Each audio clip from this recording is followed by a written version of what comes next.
خوش آمدید۔ آج ہمارے پاس ایک بہت ہی دلچسپ موضوع ہے۔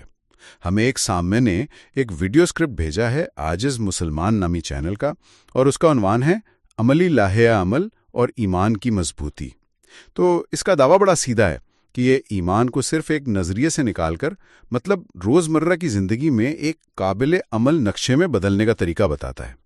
آج ہم اسی نقشے کو کھول کر دیکھیں گے، اس کے پرزے الگ کریں گے اور سمجھیں گے کہ یہ کام کرتا کیسے ہے۔ جی، اور اس ماخذ کی ساخت یعنی اس کا جو اسٹرکچر ہے وہ بہت دلچسپ ہے۔ یہ کسی بھی اچھے منصوبے کی طرح پہلے کیوں کا جواب دیتا ہے، مطلب ایمان کو مضبوط کرنا آخر ضروری ہی کیوں ہے، اور جب یہ بنیاد رکھ دی جاتی ہے تو پھر یہ کیسے کی طرف بڑھتا ہے، یعنی وہ کون سے عملی اقدامات ہیں۔ یہ طریقہ بہت مؤثر ہے نا، پہلے منزل کی اہمیت کا قائل کرو، پھر راستہ دکھاؤ۔ بالکل، تو چلیں اسی کیوں سے شروع کرتے ہیں۔ ماخذ اپنی دلیل کی بنیاد براہ راست مذہبی متون پر رکھتا ہے، جو کہ ظاہر ہے اس موضوع کے لیے سب سے مضبوط بنیاد ہے۔ اس میں 2 بنیادی حوالے دیے گئے ہیں۔ پہلا حوالہ قرآن کی سورہ البقرہ کی آیت 82 کا ہے، جس کا مفہوم کچھ یوں ہے کہ اور جو لوگ ایمان لائے اور انہوں نے نیک عمل کیے، ہم ان کو زندگی میں بھی عزت دیں گے۔ اور دیکھیں، یہاں ایک لمحے کے لیے رکنا بہت ضروری ہے۔ عام طور پر جب مذہبی انعامات کی بات ہوتی ہے تو ہمارا ذہن فوراً آخرت کی طرف جاتا ہے، جنت، ثواب، مطلب یہ سب مستقبل کے وعدے ہیں۔ لیکن یہ آیت ایک بہت ہی غیر معمولی بات کر رہی ہے۔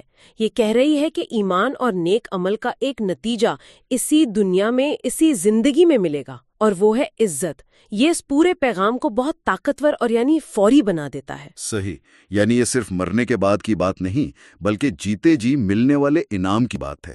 یہ تو انسان کی نفسیات سے براہ راست جڑنے والی بات ہے۔ ہر کوئی اپنی زندگی میں وقار چاہتا ہے، عزت اور ایک مقصد چاہتا ہے۔ بالکل، یہ نظریہ اس بات پر زور دیتا ہے کہ ایمان آپ کو دنیا سے کاٹتا نہیں ہے، بلکہ دنیا میں بہتر طریقے سے جینے کا سلیقہ سکھاتا ہے۔ یہ ایک بہت بڑا محرک ہے۔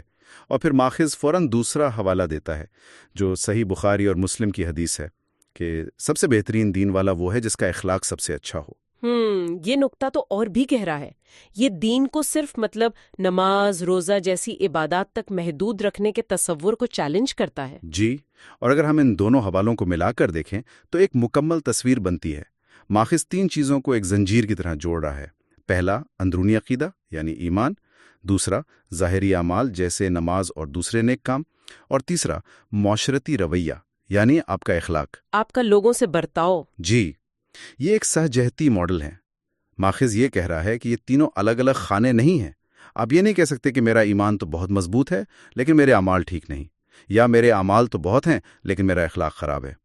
یہ تینوں ایک دوسرے کا ثبوت ہیں اور ایک دوسرے کو مضبوط کرتے ہیں۔ تو یہ ایک طرح کا ایکو سسٹم ہے جہاں ہر چیز دوسری پر انحصار کرتی ہے۔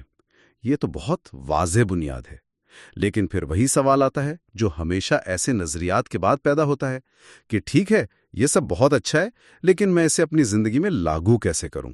روزمرہ کی بھاگ دوڑ میں اس پر عمل کیسے ہو؟ اور یہی وہ جگہ ہے جہاں یہ ماخذ تھیوری سے نکل کر پریکٹس میں داخل ہوتا ہے۔ یہ اس نظریاتی بنیاد پر ایک 5 نکاتی عملی منصوبہ پیش کرتا ہے تاکہ یہ باتیں صرف کتابی یا خیالی نہ رہ جائیں بلکہ ہماری عادتوں کا حصہ بن سکیں۔ ٹھیک ہے، تو اب اس عملی منصوبے کو دیکھتے ہیں۔ پہلا نکتہ ہے نماز اور ذکر کو معمول بنانا۔ اس میں دن میں 5 وقت کی نماز کی پابندی اور صبح شام کچھ قرآنی آیات اور دعاؤں کو پڑھنا شامل ہے۔ یہ تو کافی بنیادی بات لگتی تو بنیادی ہے، لیکن اس کی ترتیب بہت اہم ہے۔ آج کل کی جو ہسل کلچر ہے، جہاں ہر کوئی بیرونی کامیابیوں، کیریئر، سماجی حیثیت کے پیچھے بھاگ رہا ہے، یہ خاکہ کہتا ہے کہ نہیں، رکو، سب سے پہلا قدم اندر کی طرف اٹھاؤ۔ حقیقی تبدیلی کی بنیاد اندرونی سکون اور اپنے خالق کے ساتھ ایک ذاتی تعلق میں ہے۔ یہ ایک طرح سے سیلف کیئر کا روحانی ورژن ہے۔ اچھا، جس طرح جسمانی صحت کے لیے روزانہ ورزش ضروری ہے، اسی طرح روحانی صحت کے لیے یہ روزانہ کا تعلق ضروری ہے۔ اس کے بغیر باقی تمام بیرونی کوششیں کھوکھلی رہ جاتی ہیں۔ یہ بہت دلچسپ نکتہ ہے۔ یعنی یہ صرف ایک مذہبی فریضہ نہیں بلکہ اپنی ذات کے لیے ایک انویسٹمنٹ ہے۔ لیکن عملی طور پر بہت سے لوگوں کے لیے، خاص طور پر جن کی نوکریاں یا مصروفیات بہت سخت ہوتی ہیں، 5 وقت کی پابندی مشکل ہو جاتی ہے۔ کیا ماخذ اس بارے میں کچھ کہتا ہے؟ دیکھیے، ماخذ یہاں ایک مثالی معیار پیش کر رہا ہے، لیکن اس کی روح مستقل مزاجی میں ہے۔ بات صرف تعداد کی نہیں بلکہ تعلق کو برقرار رکھنے کی ہے۔ اگر آپ کا دن بہت مصروف ہے تو شاید آپ کی نماز بہت مختصر ہو، لیکن اس کا ہونا نہ ہونے سے بہتر ہے۔ یہ اس عادت کو بنانے کے بارے میں ہے کہ دن کے مختلف حصوں میں آپ دنیاوی بھاگ دوڑ سے ایک وقفہ لے کر اپنے مرکز سے دوبارہ جڑتے ہیں۔ یہ ایک ریسیٹ بٹن کی طرح ہے۔ ٹھیک ہے، تو پہلا قدم اپنی ذات اور اپنے خدا کے درمیان تعلق کو مضبوط کرنا ہے۔ لیکن ماخذ یہی نہیں رکتا ہے نا، وہ فوراً اس اندرونی کیفیت کو بیرونی دنیا سے جوڑ دیتا ہے، یعنی آپ کے اخلاق سے۔ بالکل، دوسرا نقطہ یہی ہے، اچھے اخلاق اپنانا، اور یہ پہلے نقطے سے قدرتی طور سے جڑا ہوا ہے۔ اگر آپ کا اپنے خالق سے تعلق واقعی مضبوط ہو رہا ہے تو اس کا اثر آپ کے مخلوق سے برتاؤ میں نظر آنا چاہیے۔ ماخذ کہتا ہے کہ گھر والوں، دوستوں اور معاشرے میں صبر، انصاف اور محبت سے پیش آئیں۔ یہ اس حدیث کی عملی شکل ہے جس کا ذکر ہم نے شروع میں کیا تھا۔ جی بالکل۔ وہ بھی مہربان اور ہمدرد ہوتے ہیں۔ تو یہ ماخذ جو اچھے اخلاق کی بات کر رہا ہے، وہ اس سے کیسے مختلف ہے؟ بہت اچھا سوال ہے۔ فرق نیت اور محرک کا ہے۔ ایک اچھا انسان ہونا ایک سماجی خوبی ہے، لیکن اس خاکے کے مطابق ایک مومن کے لیے اچھا اخلاق صرف ایک سماجی خوبی نہیں بلکہ اس کے ایمان کا ثبوت اور عبادت کا حصہ ہے۔ اس کی نیت لوگوں کو خوش کرنا یا معاشرے میں اچھا نظر آنا نہیں بلکہ اپنے خالق کو راضی کرنا ہے۔ یہ رویے کو ایک گہری معنویت دیتا ہے۔ اس کا مطلب ہے کہ آپ تب بھی سچ بولیں گے جب کوئی نہیں دیکھ رہا، اور آپ تب بھی انصاف کریں گے جب آپ کے اپنے خلاف جا رہا ہو، کیونکہ آپ کا احتساب کسی معاشرے کے سامنے نہیں بلکہ خدا کے سامنے ہے۔ یہ تو رویے کی پوری بنیادی بدل دیتا ہے۔ یہ اسے سطحی ہونے سے بچاتا ہے۔ تو ہم نے اندرونی تعلق اور بیرونی رویے کی بات کر لی۔ اس منصوبے کا تیسرا نقطہ کیا ہے؟ تیسرا نقطہ ہے علم حاصل کرنا، اور یہاں ماخذ ایک بہت ہی متوازن اور ترقی پسند سوچ پیش کرتا ہے۔ وہ کہتا ہے کہ دینی اور دنیاوی دونوں طرح کا علم حاصل کرو تاکہ عمل اور سمجھ میں توازن پیدا ہو۔ یہ بات اہم ہے کیونکہ اکثر مذہبی گفتگو میں سارا زور صرف دینی علم پر ہوتا ہے۔ دنیاوی علم کو بعض اوقات ثانوی یا غیر ضروری سمجھا جاتا ہے۔ یہی اس خاکے کی خوبصورتی ہے۔ یہ دنیا سے الگ تھلگ رہنے کی بجائے علم کے ذریعے دنیا کے ساتھ جڑنے کی ترغیب دیتا ہے۔ اس کے مطابق دینی علم آپ کے عقیدے کی بنیاد کو مضبوط کرتا ہے، یہ آپ کو بتاتا ہے کہ آپ کی زندگی کا مقصد کیا ہے، جبکہ دنیاوی علم آپ کو اپنے وقت اور معاشرے کو سمجھنے اور اس میں ایک مثبت کردار ادا کرنے کے قابل بناتا ہے۔ یہ ایک باخبر اور مصروف عمل فرد کا ماڈل ہے۔ یعنی یہ ایک ایسے فرد کی تصویر پیش کرتا ہے جو روحانی طور پر مضبوط بھی ہو اور دنیاوی معاملات میں باخبر اور مؤثر بھی۔ ایک ڈاکٹر، انجینئر یا استاد جو اپنے کام کو بھی عبادت سمجھ کر کرے۔ لیکن ایک منٹ رکیں، یہاں مجھے تھوڑا سا تضاد محسوس ہو رہا ہے، کیونکہ چوتھا نقطہ ہے معاشرے سے محتاط تعلق۔ ایک طرف تو ماخذ کہہ رہا ہے کہ دنیاوی علم حاصل کرو اور معاشرے سے جڑو، اور دوسری طرف کہہ رہا ہے کہ محتاط رہو اور ایسے ماحول سے دور رہو جو ایمان کو کمزور کرے۔ عملی طور پر اس کا کیا مطلب ہے؟ کیا مجھے اپنے ان دوستوں سے ملنا چھوڑ دینا چاہیے جو میرے جیسے خیالات نہیں رکھتے؟ یہ لکیر کہاں کھینچی جائے؟ دیکھیں، یہ بظاہر تضاد لگتا ہے، لیکن دراصل یہ گہری حکمت اور سمجھداری کی دعوت ہے۔ ماخذ یہ نہیں کہہ رہا کہ دنیا سے کٹ جاؤ یا غار میں جا کر بیٹھ جاؤ۔ وہ کہہ رہا ہے کہ دنیا میں رہو، علم حاصل کرو، لوگوں سے ملو، لیکن شعور کے ساتھ۔ یہ پرکھ اور انتخاب کی بات ہے۔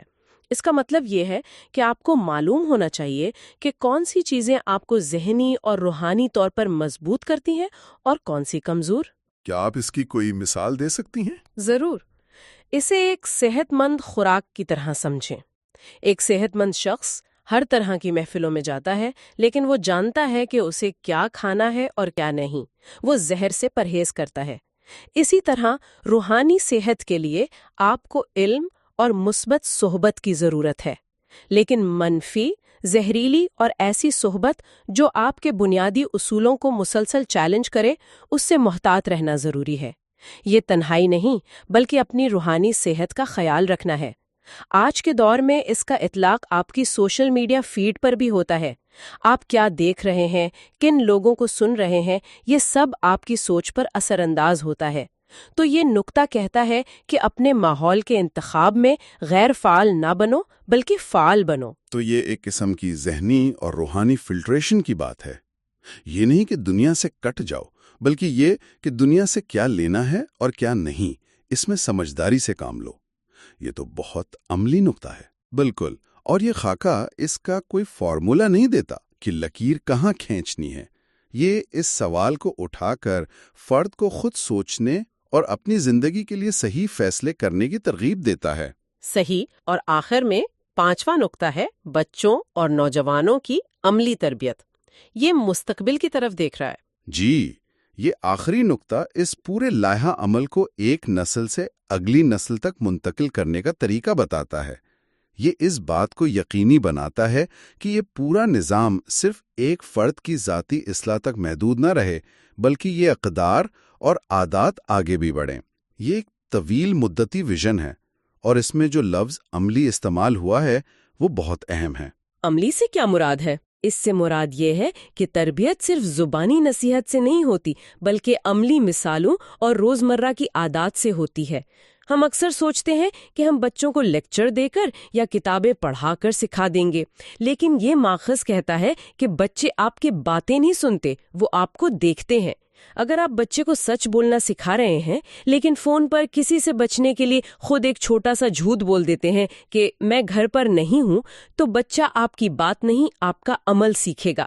یہ کہتا ہے کہ جو اقدار آپ اپنے بچوں میں دیکھنا چاہتے ہیں انہیں اپنی زندگی میں زندہ کر کے دکھائیں۔ یہ تو والدین کے لیے ایک بہت بڑی ذمہ داری ہے۔ یہ صرف بچوں کی تربیت نہیں، بلکہ خود کی مسلسل تربیت کا عمل ہے۔ بالکل، یہ اس پورے منصوبے کو پائیدار بناتا ہے۔ یہ انفرادی تبدیلی کو ایک خاندانی اور معاشرتی ورثے میں بدل دیتا ہے۔ تو اگر ہم اس سب کو سمیٹیں تو ہم نے ایک ایسے ماڈل کا جائزہ لیا جو کیوں کی مضبوط بنیاد سے شروع ہوتا ہے، یعنی دنیا میں عزت اور بہترین اخلاق، اور پھر کیسے کا ایک 5 نکاتی عملی راستہ دکھاتا ہے۔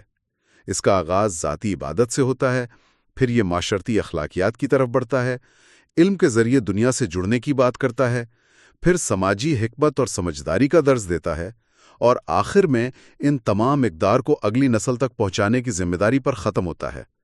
یہ بہت ہی جامع اور مرحلہ وار طریقہ کار ہے۔ جی، یہ دستاویز ایک مکمل ماڈل پیش کرتی ہے جو عقیدے کو ایک مجرد تصور سے نکال کر ایک زندہ، سانس لیتی حقیقت میں بدلنے کے لیے ایک منظم طریقہ فراہم کرتی ہے۔ اس کی خوبصورتی اس کی سادگی اور عملیت پسندی میں ہے۔ یہ کوئی پیچیدہ فلسفہ نہیں ہے، بلکہ چند واضح اور قابل عمل اقدامات کا مجموعہ ہے جنہیں کوئی بھی اپنی زندگی میں شامل کرنے کی کوشش کر سکتا ہے۔ اور یہیں پر ہم آج کی اس گفتگو کو ایک آخری سوچ کے ساتھ ختم کرنا چاہیں گے۔ ماخذ دنیاوی علم کے حصول اور معاشرتی اثرات سے محتاط رہنے کے درمیان توازن کی بات کرتا ہے۔ اس سے غور و فکر کے لیے یہ سوال سامنے آتا ہے کہ آج کی جدید ڈیجیٹل اور ہر لمحہ جڑی ہوئی دنیا میں، جہاں معلومات اور اثرات ہر طرف سے ہم پر برس رہے ہیں، اس خاکے میں تجویز کردہ باخبر شمولیت اور حفاظتی احتیاط کے درمیان لکیر آخر کیسے کھینچی جا سکتی ہے؟ ہم ایک باخبر اور فعال شہری کیسے بن سکتے ہیں بغیر اس کے کہ دنیا کا شور ہمارے اندر کے سکون کو ختم کر دے؟ یہ ایک ایسا سوال ہے جس کا جواب شاید ہر کسی کو اپنے لیے خود تلاش کرنا ہوگا۔